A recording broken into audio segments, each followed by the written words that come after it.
UP में दलित राजनीति की नई लड़ाई। अब मायावती बनाम चंद्रशेखर रावण। चंद्रशेखर रावण का आकाश आनंद पर तंज। दलित वोट बैंक पर सियासी कब्जे की लड़ाई। क्या चंद्रशेखर बसपा को कर पाएंगे आउट?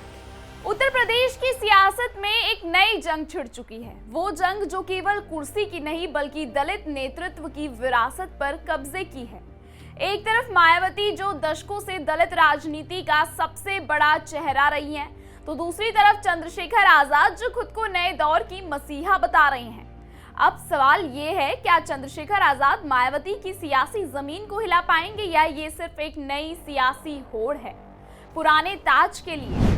क्या है पूरी खबर बताएंगे आपको विस्तार से, लेकिन उससे पहले आयुन भारत को सब्सक्राइब कर लीजिए। नमस्कार, मैं हूं आपके साथ तनीषा भारद्वाज और आप देख रहे हैं आयुन भारत। उत्तर प्रदेश की राजनीति में दलित वोट बैंक की लड़ाई ने अब एक नया मोड़ ले लिया है। नगीना लोकसभा से सांसद और आजाद समाज पार्टी के राष्ट्रीय अध्यक्ष चंद्रशेखर आजाद ने बहुजन समाज पार्टी और मायावती पर सीधा और तीखा हमला बोला है।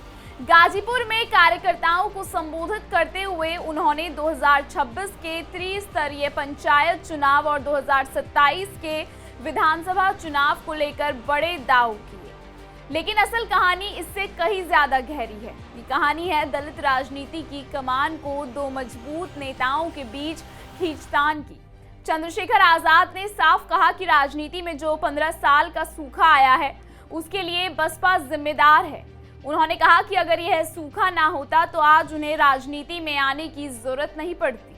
उनका यह बयान उस समय आया है जब मायावती ने अपने भतीजे आकाश आनंद को फिर से सक्रिय किया है और चीफ नेशनल कोऑर्डिनेटर की जिम्मेदारी सौंपी है। मायावती अपनी पार्टी को फिर से खड़ा करने की कोशिश कर रही हैं। उसी वक्त चंद्रशेखर आजाद खुलकर बसपा पर हमलावर हो रहे हैं। सवाल यह है कि आखिर क्यों? चंद्रशेखर रावण का मुख्य निशाना है मायावती का कोर दलित वोट बैंक। मायावती की इस समुदाय की सबसे बड़ी और पुरानी नेता मानी जाती हैं, लेकिन बीते कुछ चुनावों में बसपा का प्रदर्शन लगातार गिरा है। ऐसे में चंद्रशेखर खुद को एक नए दलित नेता के रूप में पेश कर रहे हैं। गाजीपुर में मीडिया से बातचीत में चंद्रशेखर ने संविदा कर्मचारियों की नौकरी को परमानेंट करने का वादा भी किया। उन्होंने कहा कि जब उनकी सरकार बनेगी तब वह इस दिशा में कदम उठाएंगे। उन्होंने निजी क्षेत्र में आरक्षण की मांग को भी दोहराया और दावा किया कि इस मुद्दे को संसद में उठा चुके हैं। इसके साथ ही चंद्रशेखर आजाद ने ईवीएम पर भी सवाल उठाए। उन्होंने कहा कि ईवीएम से चुनाव कराना लोकतंत्र की पारदर्शिता के खिलाफ है और यह व्यवस्था शासक वर्ग का षड्यंत्र लगती है। उनका कहना है कि चुनाव बैलेट पेपर से होने चाहिए ताकि जन विश्वास बना रहे। अब सवाल उठता है, क्या चंद्रशेखर का मकसद सिर्फ सामाजिक न्याय और लोकतंत्र की रक्षा है या वह बसपा को कमजोर कर खुद को दलित राजनीति का नया चेहरा बनाना चाहते हैं?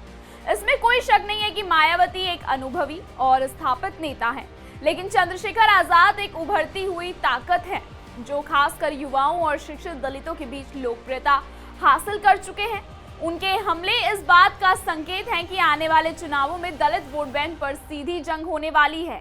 आजाद समाज पार्टी की योजना है कि वह पंचायत चुनावों से लेकर विधानसभा चुनाव तक अपने बल पर लड़ेगी। चंद्रशेखर सभी सीटों पर उम्मीदवार उतारने की बात कर रहे हैं। इसका मतलब है कि वे बसपा को खुली चुनौती दे रहे हैं। चंद्रशेखर आजाद का मायावती पर हमला महज एक बयान नहीं बल्कि एक रणनीतिक चाल है। ये चाल है दलित वोट बैंक को अपने हिस्से में करने की। अब देखना यह है कि क्या चंद्रशेखर इस लड़ाई में बसपा को पीछे छोड़ पाएंगे या मायावती फिर से खुद को दलित राजनीति की सबसे बड़ी ताकत साबित करेंगे। फिलहाल इस खबर में इतना ही। लगातार देश और दुनिया की तमाम खबरों को देखने के लिए बने रहिए आयुन भारत पर। फिलहाल इस खबर में इतना ही।